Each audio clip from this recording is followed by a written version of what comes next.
Poor people who have dated rich people, what did you learn?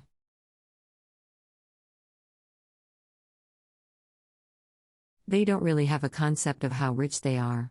My ex-boyfriend was wealthy, but had a complex about how he was super poor. It was because all of his friends were also so wealthy, and he was maybe marginally less rich than some of them. He considered himself on the lower end of the scale. They don't really have a point of reference for how poor some people are. When we were together, I was living on a food budget of £50 a month, and he absolutely could not wrap his head around how a person could spend that little. I lived with a horrendously rich friend. His family are aristocracy in his home country. One thing I've noticed about him is that he's completely incapable of grasping that if I stop working, I just stop being able to eat. He was confused about why I was worried about taking a week off work, and didn't understand I was worried I'd lose money. He seemed to think that most people work because they choose to, because he's never had to work. My ex was having problems with roommates at university. Her parents bought a $300,000 condo for her to stay at while she finished her degree, 2 years. They sold it for a profit immediately after. I can't imagine not only being able to solve my problems with money, let alone make more off of them. She'd also assumed her family was lower middle class because she didn't live in a mansion like her friends. She was very humble and was smart with her money, but it was very clear she could just call her parents if something didn't work out. Meanwhile, my parents were struggling to pay rent, meaning I was their fallback. Not the other way around. Dated a man who didn't work, lived off of a trust fund. Oddly, since he could afford nearly anything, nothing had any value. He'd buy a $400 KitchenAid mixer and burn it up making Christmas candy the first week. If he decided to make more candy, he'd just go buy another $400 mixer. Nothing meant particularly anything to him. I only went on one date with him. He booked out the entire bowling alley so we'd have privacy for our date. It just seemed so shockingly wasteful to me, and it was bizarre to have a 20-lane bowling alley just to the two of us plus a fair-sized staff who were left with nothing to do but look after us. I learned I'm very uncomfortable with that level of casual assumption that the world will rearrange itself to suit my whims. Also, he had absolutely no respect for personal space. I don't think he was used to women not liking to be touched by folks they barely knew. How much easier it is to make money when you already have money. My wife's family has no concept of what a workday is. I've thought about this a lot as someone who grew up poor, but has been in a number of relationships with women from upper or upper middle class castes. I think what it boils down to is that they have a kind of certainty in the idea that things will work out for them that I don't. Growing up, it felt like we were always at the precipice of catastrophe. I always felt that one wrong move would result in us losing our house or all of our money. As such, I kept immaculate care of things that I bought knowing that I could not replace any of it if it were gone. The women I've been in relationships with, though, seem to have none of this fear. They always assume that things will work out. Plans don't need to be made because there's always some way to solve a problem with money. Objects don't get much respect because they're always readily replaceable. I always think about Nick Carraway's quote from The Great Gatsby, "They were careless people, Tom and Daisy. They smashed up things and creatures and then retreated back into their money or their vast carelessness or whatever it was that kept them together, and let other people clean up the mess they had made." How real the network or bubble of it is. It's like the other side from the "it's expensive being poor" concept. It's this weird internal community of people with money, and thus power, who are willing to make things happen as long as you're in. I mean, I would meet people at a fundraiser or something and 5 minutes later, they're happy to make a call that will give me a job at some huge firm. Or like, my then boyfriend would say, "Let's go this concert. Tickets are $180 but it's okay, but a friend's parents have a box, so we'll just join them." Or even one time the dishwasher in our flat broke, but we didn't have to pay a dime for repairs, because his friend from high school's parents own the building, so they're fixing it for free as a favor. Dated a girl for 3 years who came from old money. She was fine, but her family was beyond out of touch with the real world. They were nice people but incredibly removed from the rest of the world. They looked at me like I was zoo animal in the sense that they were so curious about my life/family. They'd ask me what it was like going to public school, how my parents immigrated. They were baffled that not everyone had vacation homes or traveled a lot. The most interesting thing is that old money is much more powerful than new money. They belonged to these clubs that consists of other rich families, and the influence they had was mind-blowing. Want to build a factory in an area not zoned for it? Within a week that was changed. I learned just how productive having money can be. Something needs to be fixed/replaced? We can afford to. Want to do something fun or adventurous? Sure, let's do it now. Want to eat healthier? We can afford all the ingredients. Like, what do you mean your life isn't slowed down by a million different things that need fixing/upgrading/replacing/saved for? My ex-wife had a grandfather that was a multimillionaire. Christmas time at their house was like being in another world. All of the different family members would try to get a moment with the king and kissed ass as much as possible. I spent my time down on the ground playing with my kids and was happy to get out of there. About a week or two after the second Christmas, I got a phone call from Grandpa. He wanted to know what he could do for my family. I told him I didn't want any of his money, but I would like my kids to know their great-grandfather. Later that year, he showed up at our place unexpected and spent most of the afternoon telling stories with me about his youth. He set up a trust fund for each one of my kids to have their college paid for a little bit after that.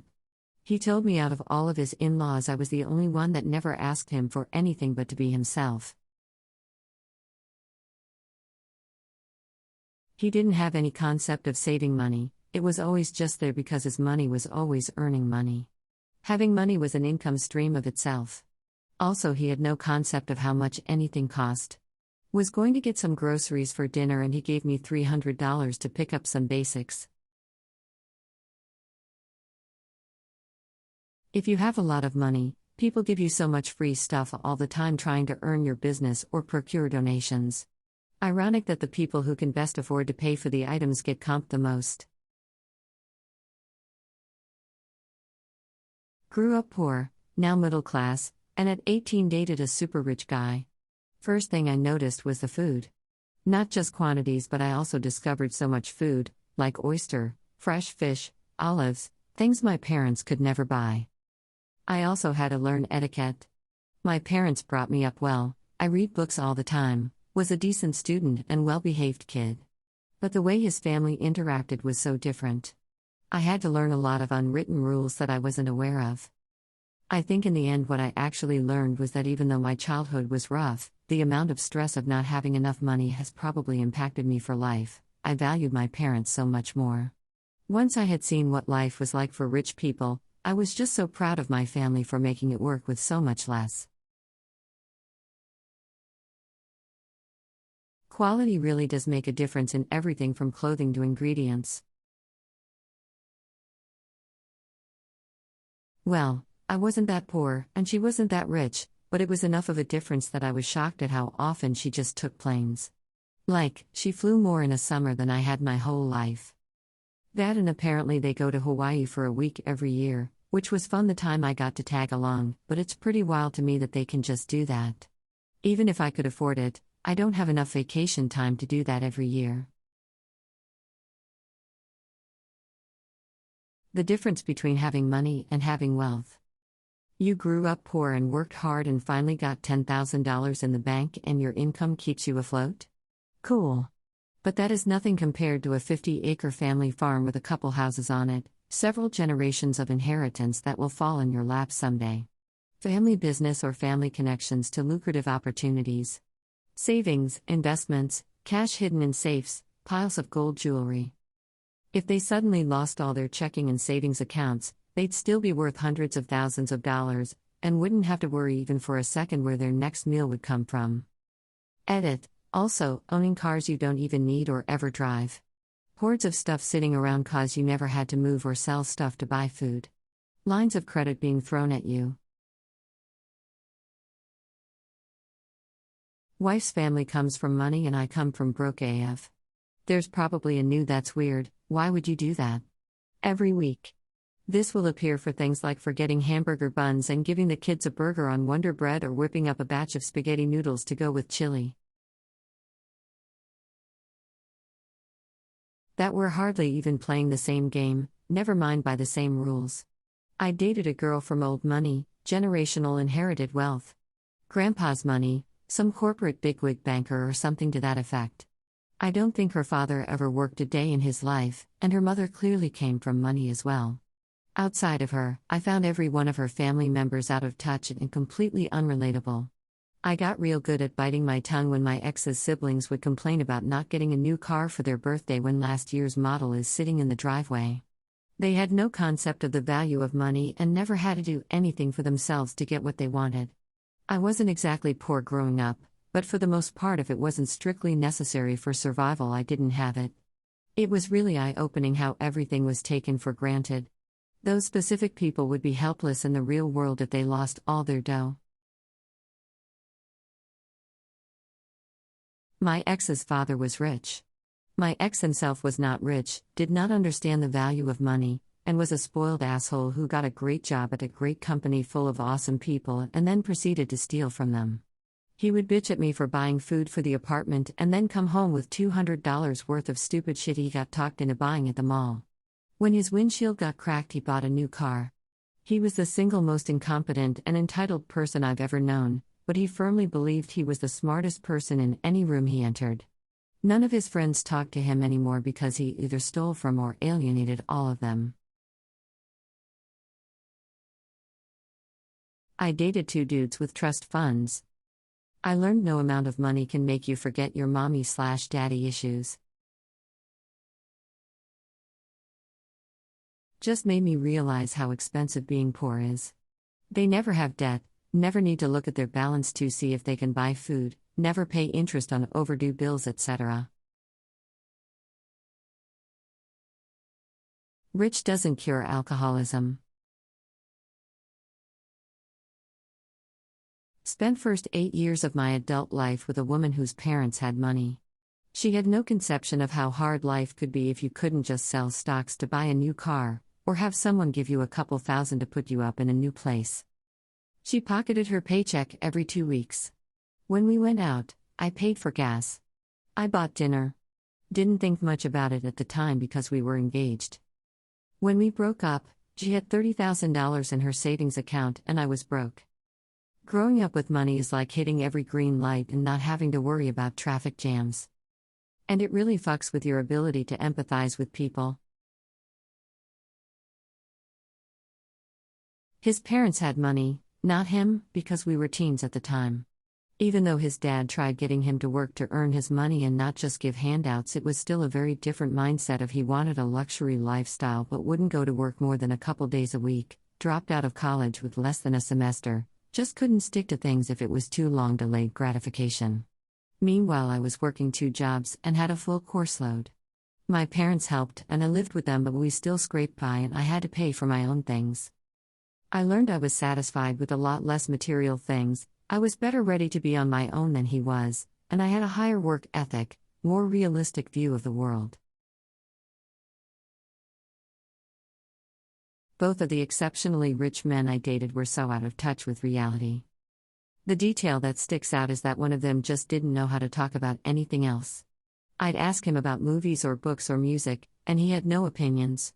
And I could tell it made him uncomfortable not to have the upper hand in the conversation. I think he thought I was a pretty simple country girl, and was surprised that I had thoughts and opinions, so he'd fall back on asking me variations of if money wasn't an issue, what would you? Just for him to say, well, I could make that happen for you when I answered.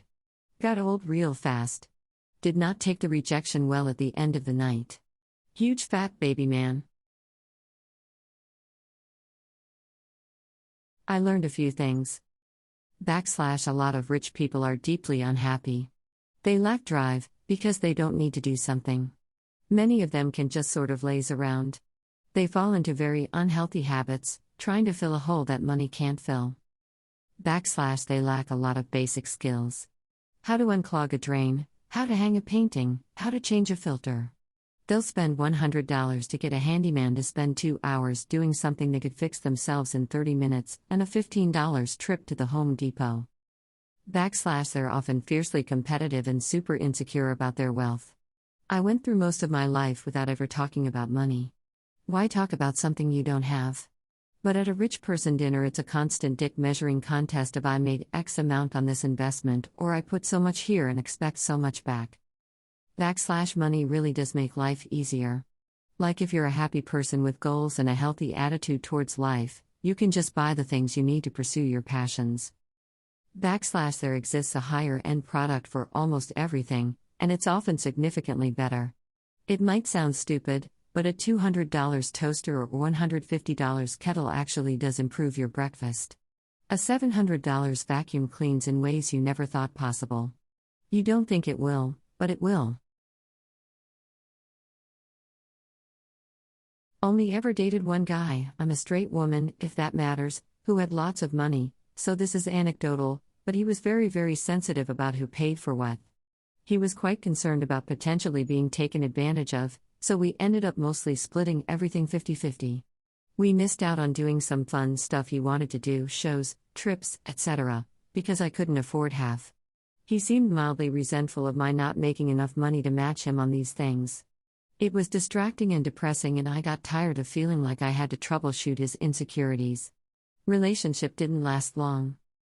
Before I get downvoted, let me say I do not expect either the man to pay for everything or the person who has substantially more money to pay for everything.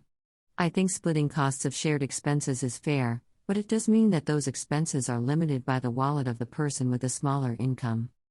In my experience, the people with comfortable, as opposed to large, incomes tend to be much more relaxed about income disparity and are more willing to offer to close gaps.